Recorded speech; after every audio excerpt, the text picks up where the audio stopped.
How to upgrade your iPhone from iOS 26.2 to iOS 26.3. Go to your iPhone and tap on the settings icon. Once you tap on the settings icon, locate and tap on general. Once tap on general button, locate and tap on software update. Tapping on software update, you have to wait a few seconds for this page to load up. You can say that you're going to upgrade your iPhone from whatever iOS version you have to iOS 26.3, and it's going to take about 7.06 gig on your device. Make sure you have enough space on your device, then tap on update.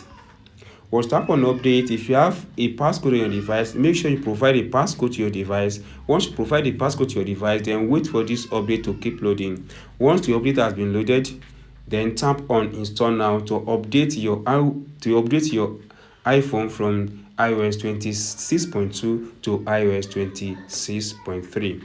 That's all, guys. If you enjoyed this tip and if you're not subscribed, please subscribe and turn on the notification icon so that you're notified when we drop another important update on this channel.